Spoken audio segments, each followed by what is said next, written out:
Huh? Soccer not really your thing? I scored once, which is good enough for me. There you go. Who'd you score on? It's a great question. I only saw the net. In the month of December, or month of November, you guys Uh-huh. were 20th in defense in the NBA. Right. So far in December, you guys are back up to 4th in Right. defense. What do you think has been the biggest difference in your performance on that course? I think we let up a little bit, honestly. I think we had the hot start, and then we saw how good we were, and then we kind of let the defense just take second place for the offense. And just so far in December, you can tell like this whole practice was basically about defense. This whole practice was making sure we got back to what made us great in the beginning. A lot's been made of Karras' shot profile and how it's changed since his earlier days. Right. I feel like you're the perfect person to ask about this. Only 6 of his shots have been in the mid-range Right. to start the season. So where have you seen that evolution in his game and where he's picking his spots and how he's gotten more mature in that sense? The best part about Karras, he's a player that I feel can mold to any type of scheme. Definitely in Brooklyn days, he would definitely try to get to the mid-range, whether it's a turnaround jumper or just get there. But now, we saw in the Brooklyn game, he's hit, 6 threes in the first half? Yeah. He's trying to evolve with the NBA, and he's doing a great job. When you talk about the celebration aspect of the game, Kenny's talked a lot about, and you guys have also talked about how the joy can drive offense and defense. Right. When it comes to you guys being able to celebrate one another, show each other love, how important do you think that is to the success that you guys have had?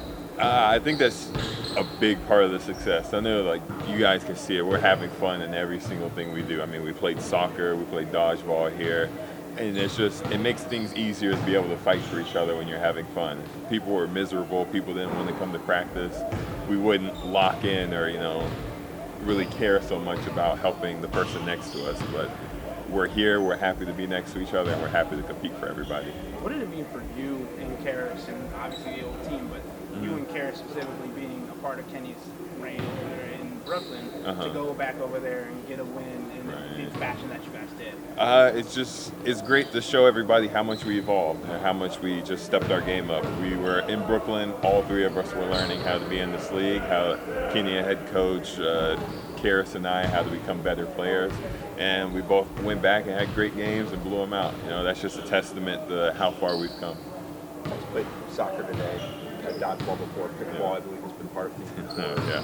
Even when Kenny has talked, he's switched kind of into speaking about football or baseball or other sports. Do you like that it's not all basketball with him, that he sort of speaks different languages as far as that goes? Absolutely. It just shows he understands that it's more than basketball. I mean, we can go out there and go over the same plays over and over again, and it's going to get stale. But he knows that we need things to keep things fresh, to keep things fun, keep things entertaining. We're humans as well. We get bored of doing the same things over and over again, and he understands that. How important is it to keep things fresh at this point in the season, particularly, where it's not new anymore? You're kind of getting into the thick of it.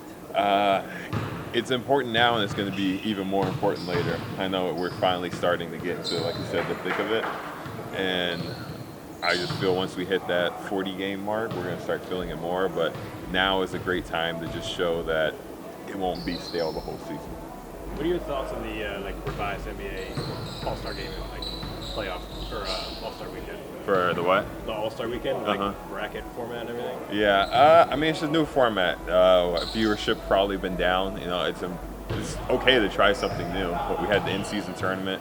People were watching that. I think it's okay to try new things even if they don't work out.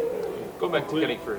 Go ahead. Including yourself, you guys have 4 guys that are legitimate candidates for the All-Star Game. How much easier, more fun, enjoyable does it make your job in playing? Honestly, I could care less if my guys are all-stars or not. They're just a great people to be around, great people to fight for. It's just fun being around them and laughing with them. Take 3.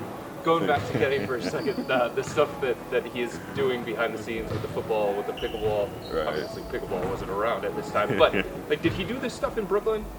Yeah, he did. I remember we had a wiffle ball tournament, players versus coaches, and he went all out for it. He got us all shirts and everything, Brooklyn baseball shirts. He understands it's bigger than basketball. He's done it before. Do you still have your shirt? I do actually. No. Yeah, I do. It's in my closet here. You should bring it one of these days. And then going back to the defense and the changes, last year so much of the conversation was like, all right, funnel the guards to the bigs, and we want to be a no-middle team, and all these different principles. Right. What are the principles that define this version of the Cavs defense? I think the basis is still send it to the big. At the end of the day, it's still 4 help 5, and then everything just dominoes behind. I guess Reds has been a big part. Our identity is still the same, send it to the bigs, but overall, he just added a lot of intricate pieces on top of it. Going back to Karras one more time, how hard is it as a player to learn new habits and not revert to what you know in that evolution that you talked about? It's difficult. When you don't know what to do, you're going to fall back to what you've been doing your whole career. Yeah. I'm not going to say Karras has been perfect and he's been only shooting threes, but he understands that part of the game is no longer a points per possession, analytically best shot. I mean, he's shooting well from 3 from what I know. So I think he understands it's time to evolve. And Kenny talked about his defense kind of being like a frenzy. There's been more activity. He's done that the last couple of years, but it feels like just it's popping off the page right now. Would you agree with him? Karras has always been our defensive anchor, even in Brooklyn. We would put him on the best guy, just tell him, figure it out. And now he's bringing that here, and he's playing smarter with it this time. Talking about the defensive adjustments that you guys have been switching in big part lately. Right. What have you thought about that? And you talked about it a little bit, but just how important that has been to the growth from November to December that we talked about. I think that's probably why we've been so good, on our switching. It just amps everybody up. You can't just fall back and rely on sending it to the bigs. Everybody has to be ready at all times to be able to guard anybody. When you talk about having to grow and get more comfortable in guarding guards, which you said that is something you're still getting used to. Absolutely. When you come to practice and you have to go up against guys like Donovan and Darius and other guys that are coming off the bench that are also athletic, does that help you at all? It does. Any more reps I can get about guarding guards, especially guarding guards like DG and Donovan, some of the best in the NBA, it helps me for the game. It's something I'm not used to. So if I can get 2 or 3 extra reps here and there, I'm all for it. You're an extremely selfless player, but you have had a lower amount of field goal attempts this year. So how are you taking that part? And then I know you're doing the screening, you're doing the rebounding, and that's what they want you to focus on, but it's still got to be different. It's definitely different. I mean, I'm a player at the end of the day. Obviously, I want to shoot the ball more, but I mean, we're winning games like crazy. I don't want to change any system that we have going. If you want me to set screens for anybody, I'll do it. Like you said, I'm here for the betterment of the team.